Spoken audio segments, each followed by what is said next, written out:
All About Dinosaurs by Roy Chapman Andrews. Illustrated by Thomas W. Voter. Narrated by Anita Saran. Chapter 6. The Duckbill Dinosaurs. Although you were introduced to Trachodon in the last chapter, there is much more to be said about him. For one thing, we know exactly what his skin was like because we have a duck-billed mummy. Actually, it is a dried-up dinosaur, 60 or 70 million years old. This is possibly the most extraordinary fossil ever discovered. I'll tell you about it in a moment. First, let's take a look at the animal itself. Trachodon was 30 feet long and stood 16 feet high. He was shaped somewhat like a kangaroo, with short arms, long hind legs, and a wide, thick tail. Most of the time, he walked on his hind feet. He might get down on all fours when he was feeding. His front limbs helped him to push himself into an upright position, but they weren't of much account as real legs. The hind feet had 3 well-developed toes ending in broad hoofs. The fingers of the small hands were connected by skin to form paddles like a duck's foot. With these paddles and the heavy flattened tail, Trachodon must have been a good swimmer and spent much time in the water. But the most peculiar thing about this dinosaur is its head. The front part was expanded to form a broad duck bill and must have been covered with a horny sheath. It is quite plain that with such a mouth, Trachodon could eat little except vegetable food. Also, the teeth show that he fed on soft plants. He had no teeth in the front of his bill, but on each side of both jaws, 500 teeth are arranged in rows. One row is piled on top of the other. 2,000 teeth altogether! What an opportunity for a toothache! As soon as one tooth wore out, another pushed up from underneath to take its place. Duckbills lived at the end of the Cretaceous period. Then the climate of the northern part of North America was much warmer than it is today. It was about like Southern California. The impressions of thousands of plants and leaves show that palms resembling the palmetto of Florida, fig trees, ginkgos, and even redwoods made up a luxuriant forest. But most abundant of all were horsetail rushes. Probably Trachodon ate quantities of those plants. Everything about the animal indicates that it lived mostly in the water. It was probably the best swimmer of all dinosaurs. Although not related, it can be compared to the living South American iguanas. These reptiles exist today in great numbers on the Galapagos Islands, off the coast of Chile. They go far out in the ocean and feed entirely on seaweed, which grows on the bottom at some distance from shore. The iguana swims with a snake-like movement of its body and long sweeps of the tail. Its legs are pressed closely to its sides and remain motionless. Crocodiles do likewise. Probably that is the way Trachodon moved in the water. In spite of their size, the duckbills had no protection against flesh-eaters except their ability to swim. Thus, they seldom ventured far from water. They did have to come out on land to lay their eggs.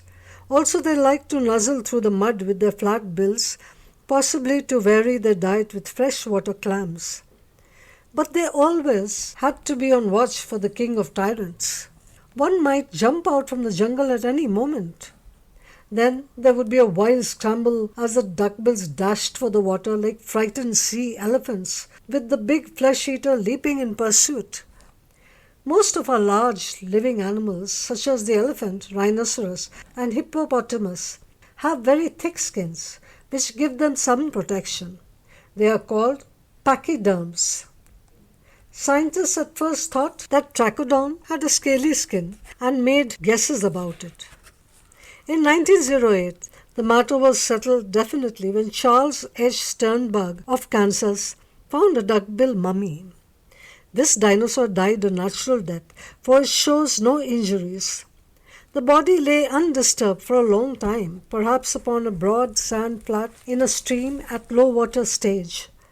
The hot sun dried up the muscles and soft insides. The skin shrank around the legs and became hard and leathery. Over the stomach, the skin sank down into the body cavity and lay in creases and folds along the reptile sides as the flesh dried up. After this, the dried carcass was rapidly buried in fine river sand. Fortunately, the sand contained enough clay to take a perfect impression of all the markings before the skin had time to soften in water. With a magnifying glass, you can see every detail of the skin as it once existed, even though the skin itself has disappeared. The mummy shows that Trachodon was not covered with scales or any kind of protective armor. Instead, the skin seems to have been pebbled like a golf ball. Moreover, it was quite thin. There is no certain way of knowing the color of the dinosaur, except that it was darker on the back and lighter underneath. Trachodons were the most abundant of the large dinosaurs, if one can judge by the number of skeletons that have been discovered. They are closely related to the iguanodon, found in England in 1822 by Dr. Gideon Mantell. That was the first dinosaur ever to be described. Later, 17 iguanodon skeletons were found in a coal mine at Bernissat, Belgium. They are among the historic discoveries of fossils and are mounted in the museum at Brussels. During the long years of the Cretaceous period, a swift river cut its way through the coal-bearing rocks at Bernissat. The canyon was 750 feet deep, almost twice as great as the deepest part of the gorge of Niagara. Then conditions changed, and the canyon began to fill with sediment. The stream became slow-moving with marshy banks. There, among luxuriant vegetation, the iguanodons lived and died. Their skeletons were buried and turned to stone.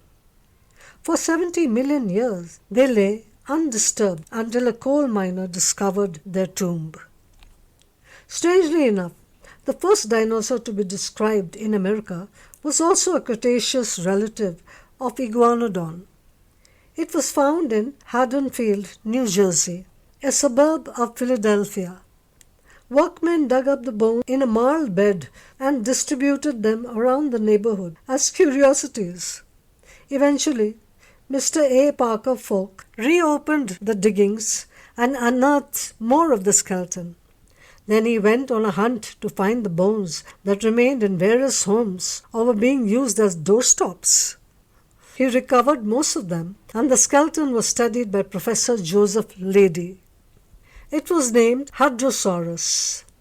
The reptile was 25 feet long and stood 12 feet high, but its brain weighed less than a pound.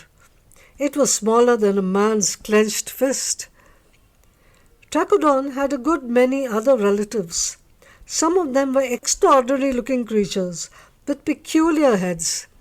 Dr. Barnum Brown discovered several in the Red Deer River region of Alberta, Canada. One is a crested dinosaur named Saurolophus. It was embedded in sandstone which showed wave marks and the impressions of horsetail rushes. Apparently, the skeleton, with pieces of skin clinging to it, was buried on a sandy beach. Millions of years passed, and the bones turned to stone. Hundreds of feet of earth piled upon them as the low-lying marshes filled with sediment. Finally, the Red Deer River formed. It was a young watercourse and cut through these sediments to make a deep canyon. Millions of years later, Dr. Brown saw the dinosaur bones sticking out of the rocks in the side of the river gorge 500 feet below the plain level. On the back of the dinosaur's head was a great bony crest. In life, this supported a leathery lobe of skin like that on the heads of some living lizards. Saurolophus was a big dinosaur. He was 32 feet long and stood 17 feet high. Like Trachodon, he was a plant eater.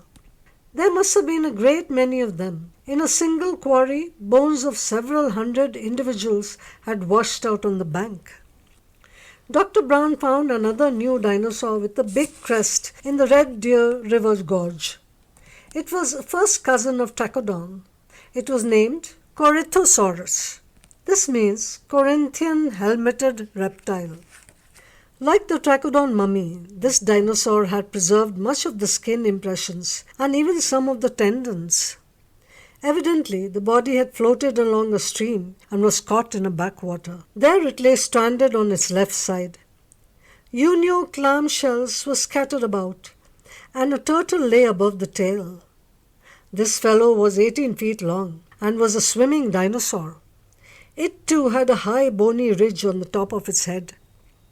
Lambeosaurus, closely related to Trachodon, had a crest divided at the top into two hatchet-like blades. Parasaurolophus went even further. Its crest was very long and extended up and back over its head like a plume. The crest was used as an air storage chamber. Thus, the dinosaur could remain for some time underwater without breathing.